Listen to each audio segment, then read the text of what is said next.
Every core sample Stephen pulled that morning came out of the snowpack warm, not melting, warm, at 9 degrees below zero. The aluminum tube was so cold it burned his gloves. The ground was frozen 4 feet down, but the snow inside the sampler felt like a hand that had just let go.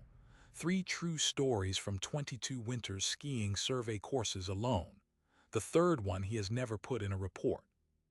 Stephen has surveyed the same 14-mile backcountry snow course in the Sierra Nevada since 2001.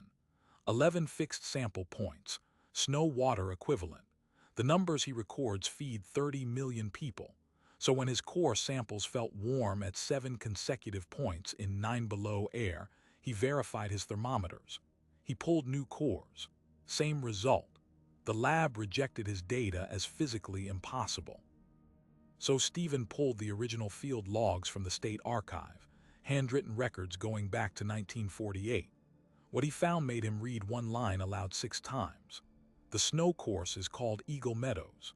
It sits at 8,000 feet, 14 miles from the nearest plowed road. 11 sample points flagged with orange PVC stakes spaced roughly a mile apart through dense lodgepole pine and open avalanche chutes. Stephen has run this course every February since 2001, cross-country skiing alone with a pack that weighs just under 40 pounds. Most of that weight is the aluminum snow tube, 6 feet long, fluted at the tip, sharp enough to bite through ice crust.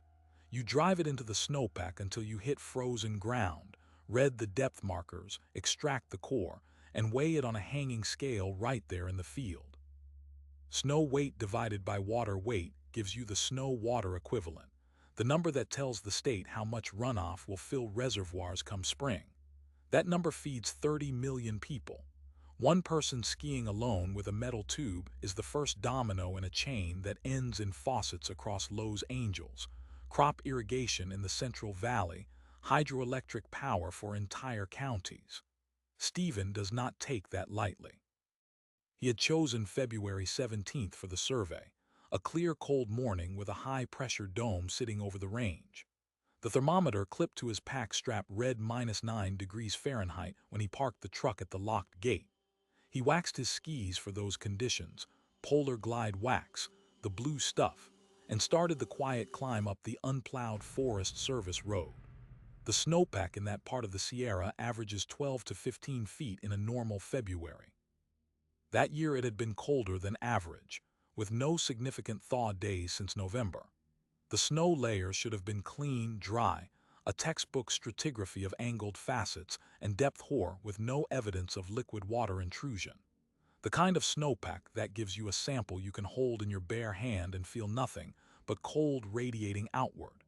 He reached the first 3 sample points before 10 a.m. standard readings. Point 1 gave him 64 inches of snow with a water equivalent of 18 3/10 inches. Point 2, 71 inches with 20 1/10. Point 3, 68 with 19 even. He wrote all numbers in his yellow field book with a mechanical pencil because ink freezes. At point 4, he stopped for water and a granola bar, then unslung the snow tube, positioned it vertically, and drove it down in the standard 4-foot rotation, leaning his weight onto the crossbar handle until it refused to go deeper. He pulled the tube out with the core held inside by the cutter teeth, and he removed his glove to feel the snow texture for density notes. That was when the day shifted. The snow at the bottom of the core was warm, not slightly above freezing, not suspiciously close to body temperature, but warm like a hand that has been resting under a blanket. He jerked his fingers back and rubbed them together, assuming glove insulation had fooled him, and touched again. Same sensation. He pulled his field thermometer from the pack and inserted the probe into the core at multiple depths. The tube itself was so cold that the aluminum skin stuck to his fingers where moisture transferred. The air was -9. But the snow interior registered 32.7 degrees Fahrenheit at the deepest layer, nearly 20 degrees warmer than anything should have been. He rejected the sample and pulled a new core 6 feet to the west. Same result. He pulled a third. Same. A fourth core from 15 feet downslope gave him the same 32.7 reading at the bottom, with a temperature gradient that defied everything he understood about conduction in seasonally dry snowpack. There had been no thaw. There had been no rain-on-snow event. The sun had not produced enough radiant energy to create melt lenses at 8 feet depth under dense canopy. The physics did not support any of it. Stephen wrote 32.7 in his field book next to point 4 and underlined it twice. Points 5 through 11 that day produced the same anomaly, though the warmest depths varied between 32 and 34 degrees. At point 8 he stopped and pulled a second thermometer from his emergency kit, a calibrated mercury unit he carried solely to cross-check his digital instrument. Both read identical air temperature, -9. Both inserted into the core gave the same snow temperature to within half a degree. At point 11, the final stake, the snow came out at -7. Cold. Bone cold the way it should have been. 7 consecutive warm sample points, bookended by normal readings. He calculated the probability of a systematic equipment failure affecting only those 7 points and found nothing. He finished the course, skied out, and submitted his data sheet at the district office the following morning. 48 hours later, the state hydrologist called him. The snow-water equivalent numbers from points 4 through 10 had been flagged by automated quality control. The density readings corresponded to a snowpack that had undergone repeated melt-freeze cycling, the kind of metamorphism you only get when liquid water percolates through the grain structure and refreezes into dense lenses. The problem was that the nearest weather station, 3 miles east, had recorded 0 thaw days for the entire water year, not a single hour above freezing since November. The data were impossible. The lab requested that Stephen rerun the course. He did 4 days later in the same conditions and found nothing anomalous. Cold snow all the way down. But the memory of pulling that first warm core had settled into his thinking like a splinter. He called the state archives in Sacramento and requested the historical field books for the Eagle Meadows snow course, all water years available. 10 boxes arrived at his office 2 weeks later, cardboard bins stuffed with weatherproof notebooks, most dating from the mid-1960s but some older, dating back to the course's initial listing in the California Cooperative Snow Survey System.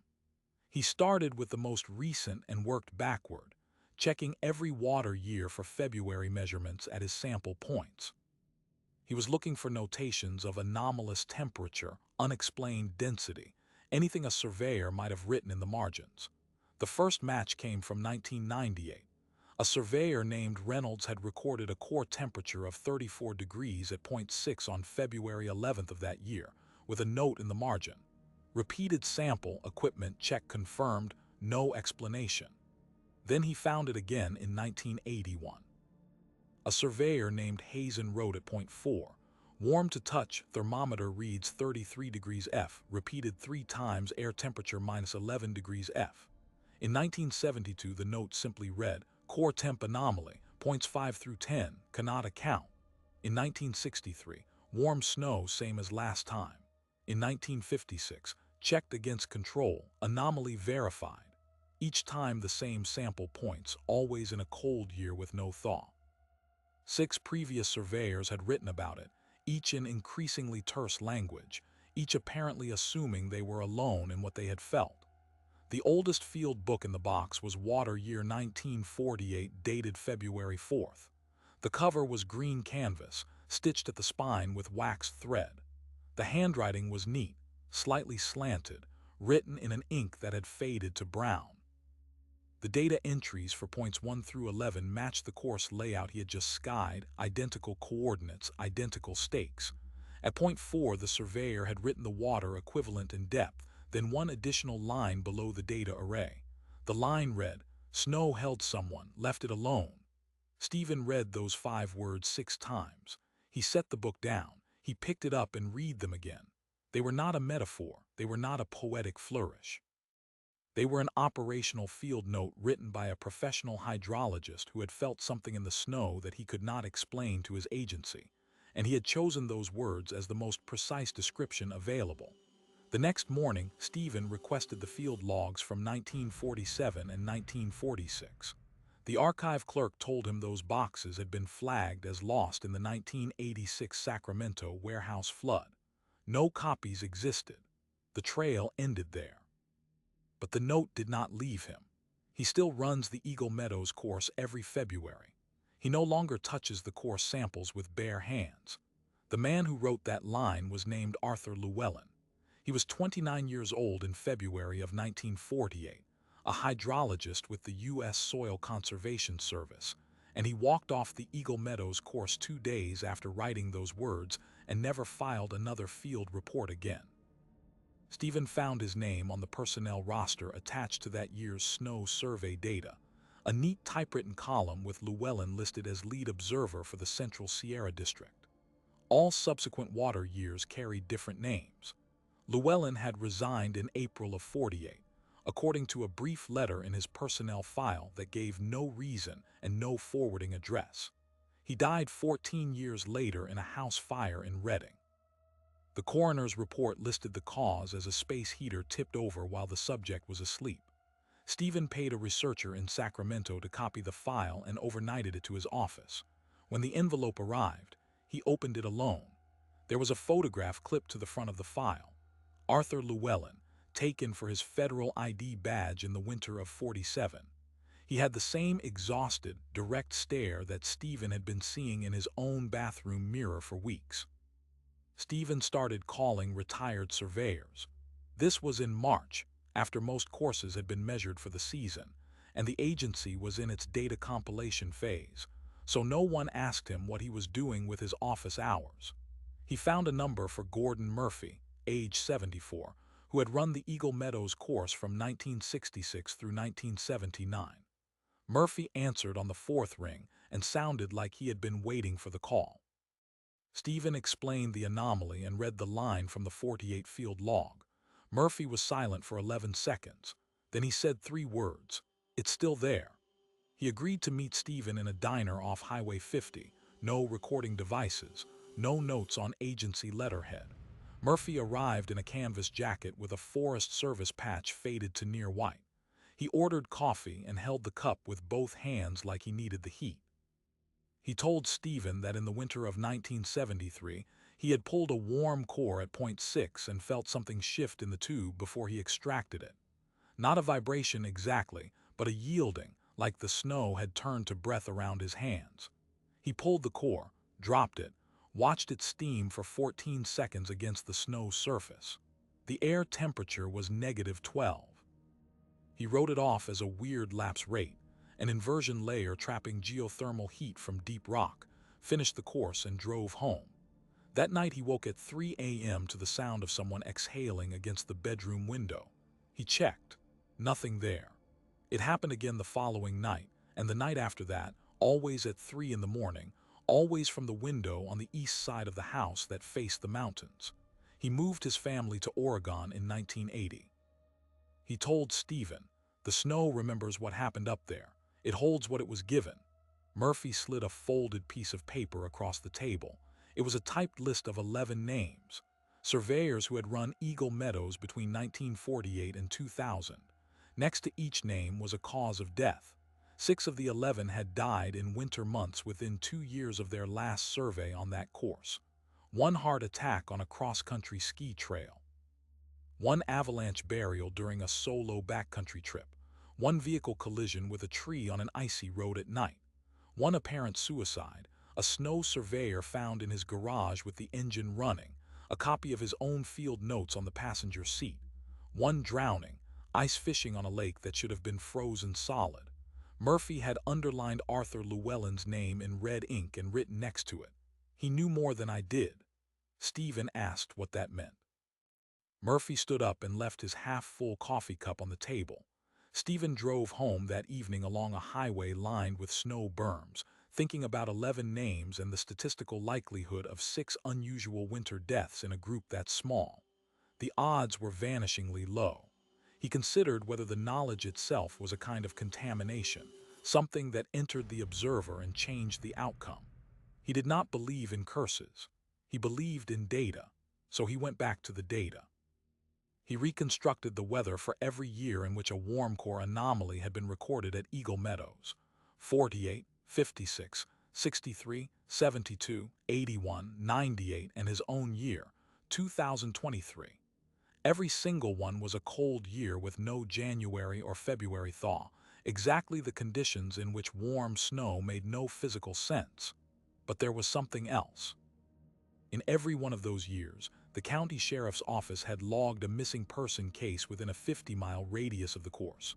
Not a missing hiker in the summer, not a tourist who drove off a pass, always someone local who vanished in winter without explanation. A timber worker who walked into the woods and left his truck running.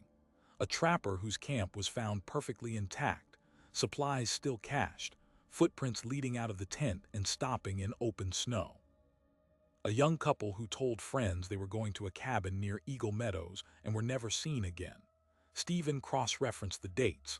In 5 of the 7 anomaly years, the missing person report was filed within 3 days of the warm core measurement, sometimes the exact same day. He stared at the timeline until his eyes burned. The snow was not just holding someone in some abstract sense.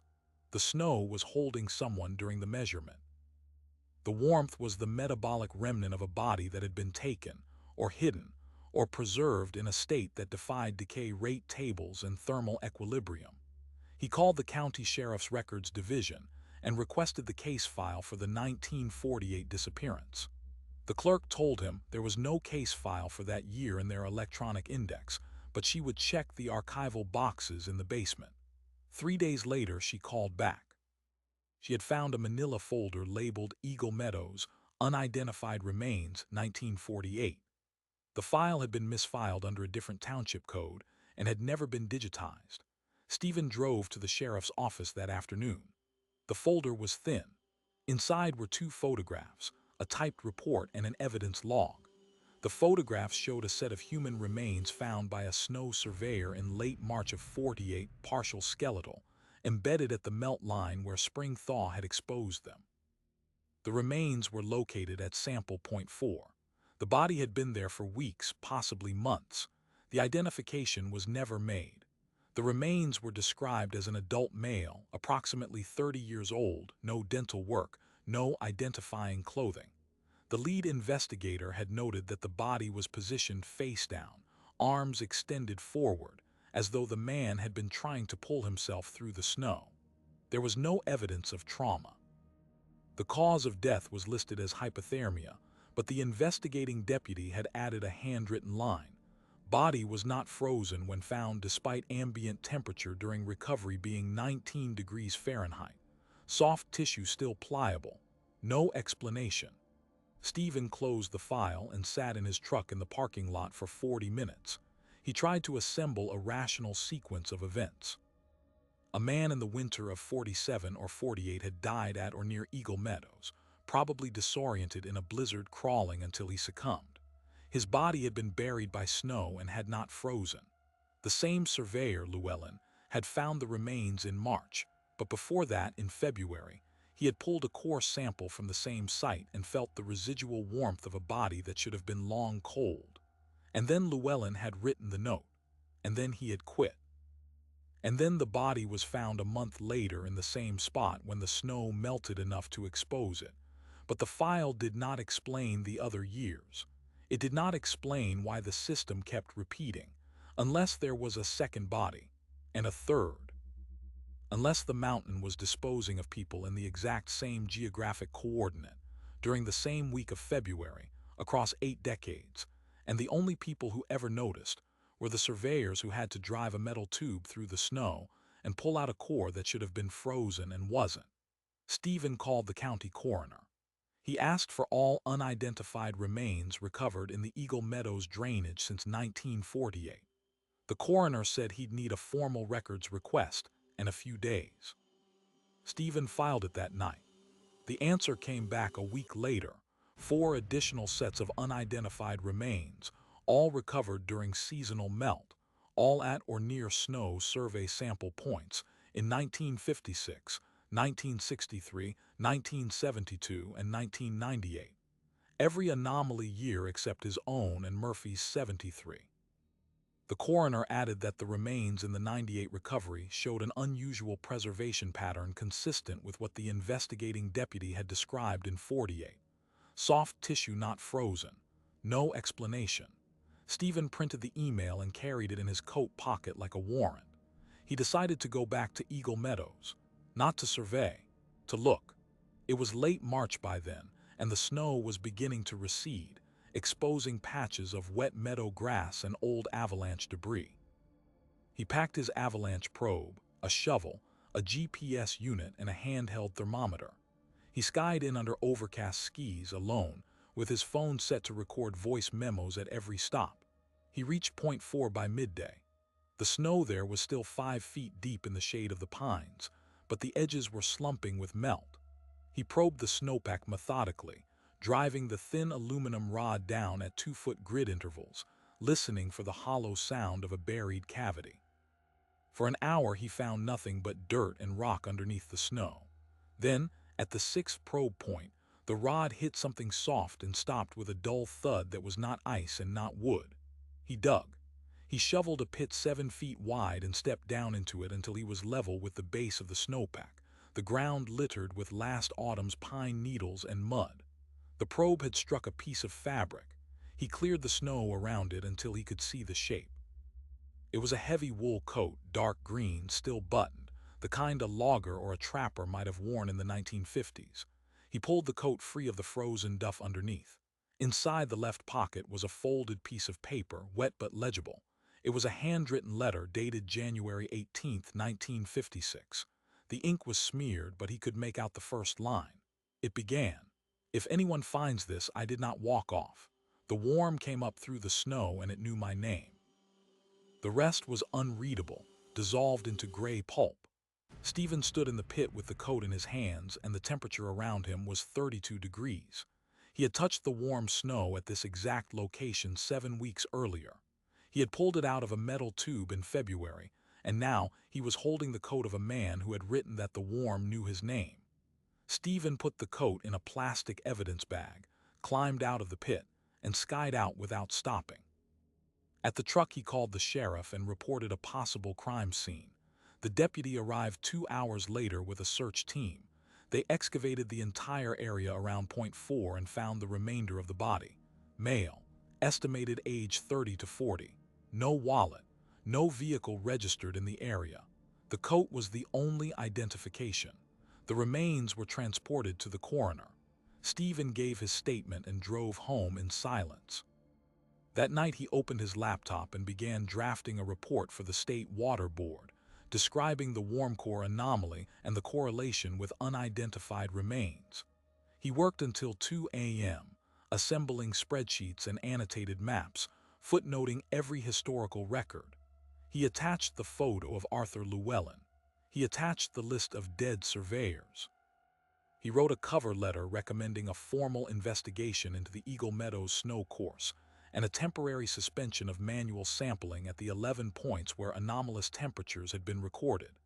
He emailed the document to his supervisor at 3 in the morning, and then he sat in the dark living room, waiting for a response that he knew would change everything.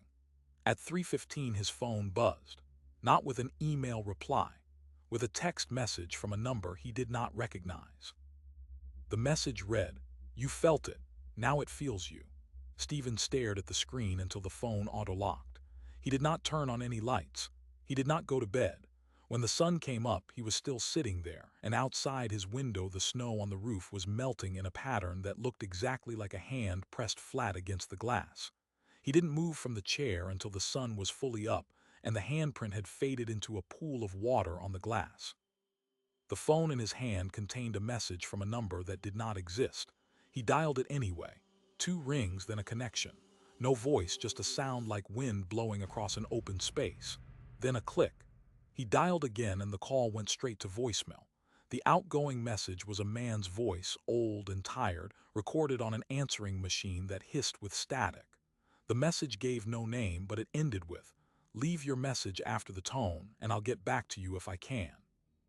Stephen played it 3 times, listening for any detail underneath the static.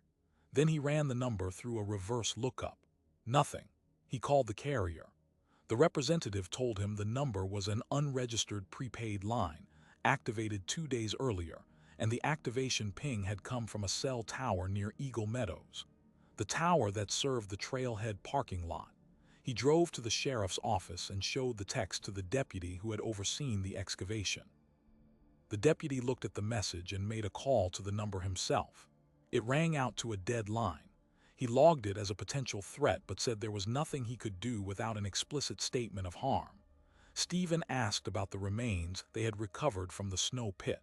The deputy hesitated, then told him the coroner had completed a preliminary analysis. The body was male, mid-30s, buried in the snow for at least 6 decades. The soft tissue was preserved in a way that should have been impossible. No cellular breakdown consistent with long-term decomposition. The coroner had written cause of death, undetermined, but had added a notation about hyperthermia, not hypothermia, a body that had overheated in the middle of a frozen snowpack. The coat pocket had contained a small spiral notebook, mostly decayed, but one page had survived. The deputy read it aloud. "They let me write this. They know I'm writing. They want someone to find it." Stephen left the station and drove straight to his office. His supervisor, Harris, was waiting for him in the conference room with a representative from the agency's legal department. Harris closed the door. He told Stephen that the report he had submitted had been reviewed and classified as a personnel matter. The agency could not endorse an investigation into Eagle Meadows based on subjective thermal observations and anecdotal historical parallels. He recommended that Stephen take 4 weeks of personal leave, see an agency counselor, and let the matter drop. The legal representative added that any further public discussion of the report would be treated as a breach of confidentiality and could result in termination. Stephen looked at the window behind Harris and saw a handprint, clear as day, melting through the frost on the outside of the pane. He pointed. Harris turned, saw nothing, and asked Stephen if he was getting enough sleep. The handprint vanished. Stephen said nothing. He stood up and walked out. He drove to Gordon Murphy's house that afternoon, a 2-hour route through the foothills to a small town named Murphy's, nothing to do with the man.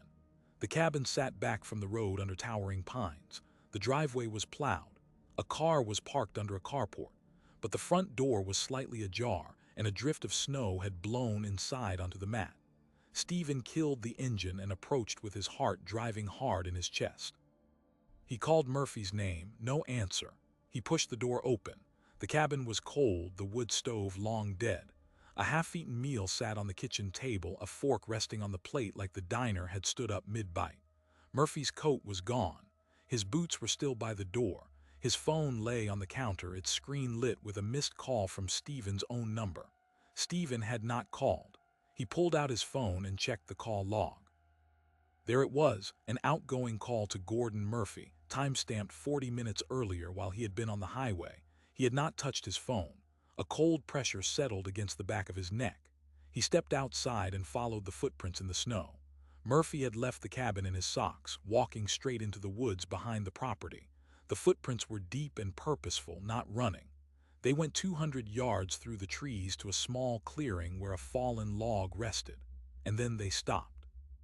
In the center of the clearing, the snow bore the impression of a man lying on his back, arms spread. The snow melted around him as if his body heat had radiated out in a single rapid event. There were no drag marks, no animal tracks, just a void where a man had lain down and then was not there anymore. Stephen called the sheriff. A search team combed those woods for 2 days. Gordon Murphy was never found.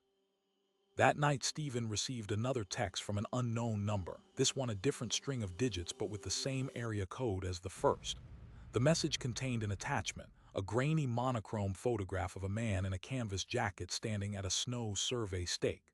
The digital metadata stamped the image as February 4, 1948. The face was familiar from the personnel file. Arthur Llewellyn. The message read, "He was the first to put a name on it. You are the last." Stephen tried to reply. The message bounced. He tried to trace the sender, but the number had already been deactivated. He realized then that the entity was not just watching him. It was communicating through the memories of the dead, using them as a relay. The warm snow was its medium. The core samples he had pulled were not warm from a body alone. They were warm from the body's last living moment, preserved in a repeating loop, discharging its thermal echo each February. Every anomaly was a snapshot of a killing, and the surveyors had been harvesting those snapshots for decades without knowing it. Llewellyn had known. He had tried to name it and was destroyed. Murphy had named it and was taken. Now Stephen had removed physical evidence from the site. He had dug up the coat, and the entity wanted it back. He went to the sheriff's evidence locker the next morning and demanded to see the coat.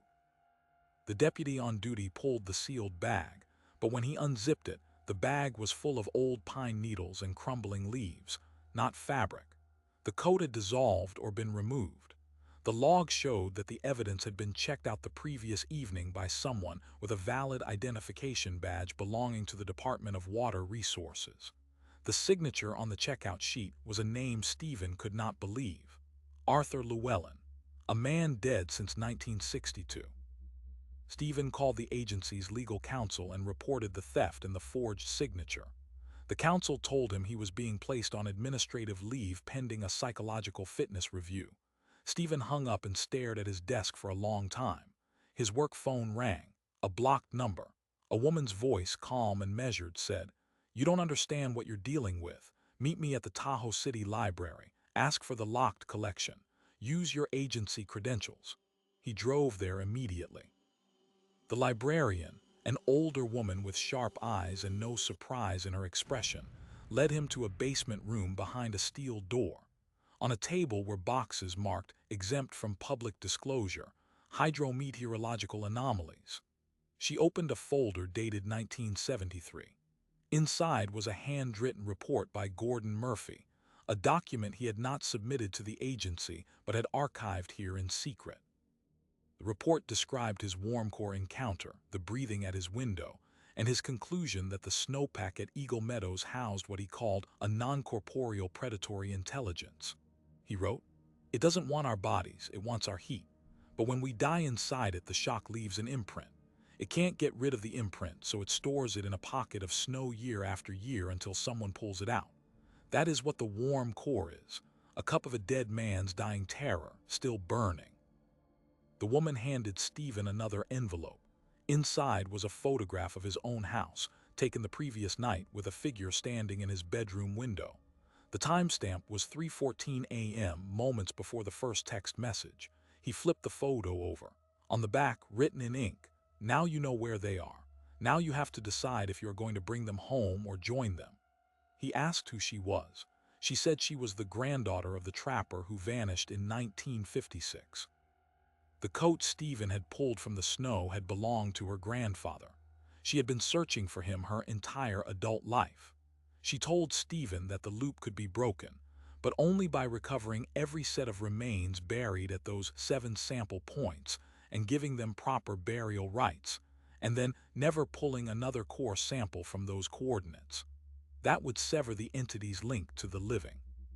But the act of recovery would require someone to walk into that snow course, alone during the winter, and dig. Stephen returned to his office one last time.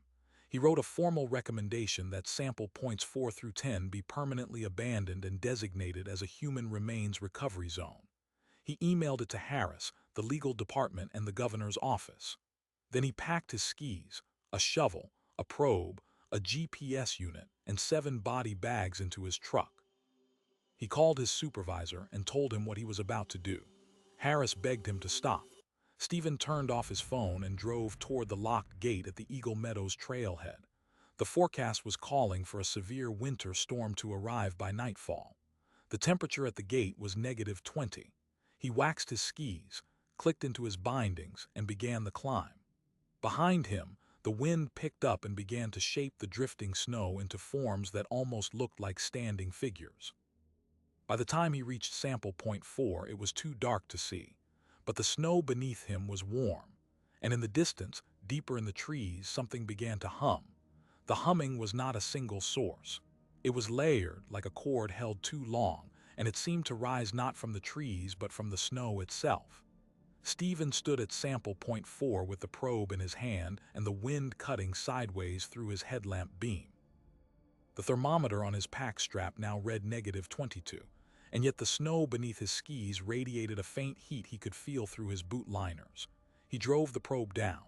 The rod met resistance at 4 feet and stopped, then sank another 6 inches with a wet, sucking release that should not have been possible in dry sub-zero powder. He pulled it out. The tip was filmed with something dark and congealed.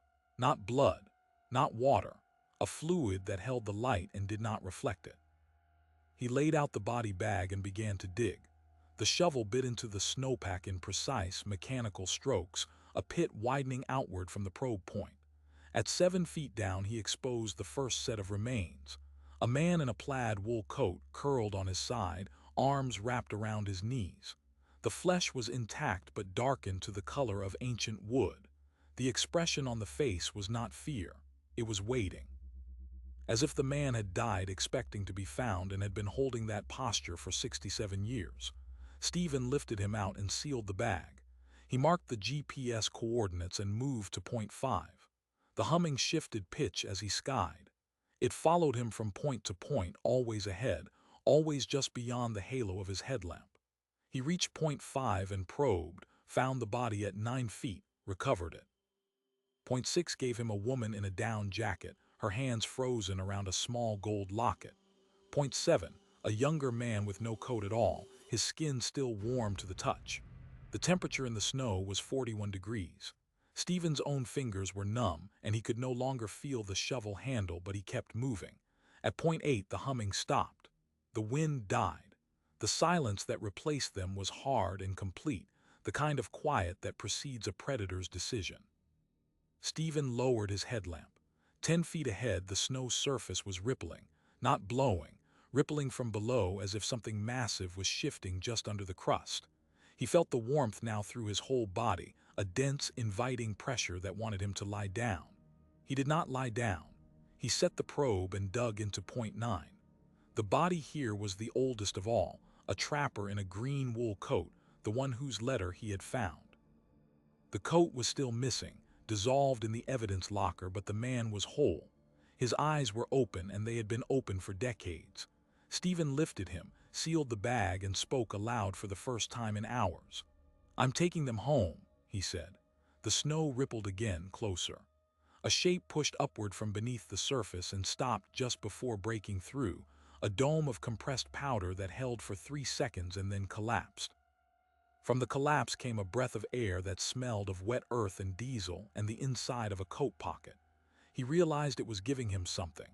He reached into the depression, and his fingers closed around a small journal, bound in waxed canvas, the cover stamped. U.S. Soil Conservation Service, Field Notes, A. Llewellyn. He opened it by headlamp, shielding the pages from the blowing snow. The handwriting was the same neat slant from the 1948 log. But this was not a hydrology notebook. It was a diary. Llewellyn had written 30 pages in the days after his February survey. He described the warm core, the sense of being watched, the footsteps he heard circling his cabin the night he returned from Eagle Meadows. Then on the final page, dated February 6th, he wrote, "I went back alone. I dug. I found the man in the snow. He was still alive, or something inside him was. It spoke without moving his mouth. It told me its name was not a word. It was a temperature, 32.7 degrees Fahrenheit. That is the temperature at which snow holds water without letting go. I buried him again. I wrote the note in the field book so someone would know, but I will not go back. I am not afraid of it. I am afraid that next time I will not want to leave." Stephen closed the journal. He understood now that the entity was not an intelligence that had colonized the mountain. It was the mountain's own memory of every death it had held, concentrated into a thermodynamic anomaly that repeated itself like a heart that could not stop beating. The warm snow was a pulse. The bodies were the chambers, and Llewellyn had chosen to seal the wound rather than open it, because opening it meant becoming part of it. He dug the last 2 pits at points 10 and 4. The old surveyor had written that the anomaly always occurred at 7 consecutive sample points, 4 through 10. Now he understood why point 4 received the warm snow in every cycle. That was where it began. That was where the first body, the man Llewellyn had found, still lay, too deep to have been disturbed by 75 years of seasonal melt. Stephen had already recovered a body from Point 4 in March, but that was a different one, a man from 1956. The first body was older, and it was still there. He returned to Point 4. The hum had grown so low now that it was barely audible, a vibration that traveled through the snow instead of the air. He could feel it in his teeth. He probed, hit nothing at the standard depths, and then drove the rod deeper, past the frozen duff into the mineral soil. At 14 feet, the probe stopped with a sound like a bell struck underwater. He dug. The pit was deeper than any he had ever excavated, the walls of snow closing in above him, the heat growing stronger the lower he went. At the base, he cleared a layer of ice and exposed the hand of a man. The hand was raised, fingers slightly curved, as if the man had been reaching toward the surface when the snow encased him. Stephen dug around the arm, the shoulder, the torso. The man's face was calm. He wore a leather coat, no gloves, no hat. His skin was the color of candle wax, and his lips were slightly parted. He looked exactly like the photograph of Arthur Llewellyn that Stephen had found in the personnel file. It was not Llewellyn. It was whatever had worn Llewellyn into the mountain and taken his shape. Or it was the original, the first death that had triggered the anomaly, and Llewellyn had seen his own reflection in it. The journal had said, "He spoke without moving his mouth." Stephen understood. He lifted the body, sealed it in the 7th bag, and climbed out of the pit. The snow was still warm. The humming had stopped, replaced by a high, clean silence that felt like the aftermath of a fever breaking. He skied out with a sled train of 7 body bags, each one dragging behind him in the dark. The storm had passed. The sky cleared and the temperature dropped to -30, the cold settling in hard and honest with no warm pockets anywhere. He loaded the remains into the truck, drove to the coroner's office, and submitted them for identification. He was there when the trapper's granddaughter arrived to see her grandfather for the first time since she was a child. She did not cry. She touched the face through the plastic and whispered something Stephen could not hear. The bodies were all identified by spring, all 7 of them, names pulled from missing persons files dating back to 1948. The remains were released to families. The graves were dug. The snow survey course at Eagle Meadows was officially decommissioned for manual sampling, replaced by an automated snow sensor that measured water equivalent with gamma radiation and no human hands. The anomaly stopped appearing in the data. Stephen returned to work. He transferred to a different district, took over a course in the southern Sierra where the snowpack was thinner and the history was quieter. But every February he still skis Eagle Meadows alone, not to sample, to check, to make sure the silence holds. He carries the thermometer, but he no longer touches the snow with bare hands. He knows what temperature it needs to be to hold a body without freezing it. He knows what 32.7 degrees feels like against the skin. And once last winter at Point 4, he saw a fresh set of footprints leading away from the stake into the trees. They were deep, bare, and they did not stop. They simply ended in the middle of an open meadow where the snow was undisturbed all around them. He did not follow them. He wrote nothing in his field book. He is the last surveyor who knows the third story, the one he has never put in a report. And he will carry it until the snow decides it needs another one. There are 261 snow courses in California. Most of them have never produced an anomalous reading. But every year, a handful of surveyors come back with something in their field notes they cannot explain. A density reading that belongs to a different season. A temperature inversion that defies the lapse rate. The brief, unsettling sensation of pulling a core sample that feels, for just a second, like a hand gripping the tube from below. The agency does not talk about these reports. They are flagged, reviewed, and quietly archived in boxes that no one requests. But they exist, and the men and women who encounter them learn something that the training manuals never cover. The snowpack is not just a reservoir, it is a record. It holds the chemical signature of every winter, the ash of every wildfire, the dust of every drought, and sometimes, in a few remote drainages, it holds something else entirely. A memory that does not decay, a heat that does not dissipate, a presence that learned long ago that the best way to stay hidden is to let itself be measured, recorded, and dismissed as equipment error by anyone who has not felt it with their bare hands. Stephen still runs his Southern Sierra course. He is good at his job. He is precise. He never once mentions Eagle Meadows to his new colleagues, but he keeps the old green field book in a fire safe at his house, the one from 1948, with Arthur Llewellyn's name on the cover and the 5 words that changed everything. Sometimes, in late February, he opens it and reads the line again, not because he needs to remember, but because he needs to remind himself that he is not the first person to carry this. He will not be the last. The snow falls every year. The sample points wait under the drifts. The aluminum tube is always cold until the moment it is not. And somewhere, at the bottom of a pit that no one will dig again, 32.7 degrees is still there, holding something that never finished its last breath. If you have spent time in the backcountry, if you have ever felt the snow shift under you in a way that had nothing to do with the wind, or if you have a story from the mountains that you have never put in a report, leave it in the comments. These accounts are more common than anyone wants to admit, and the people who read them need to know they are not alone. Subscribe and turn on notifications for more true stories from the edge of the map, the far end of the snow course, and the places where science stops and something else begins.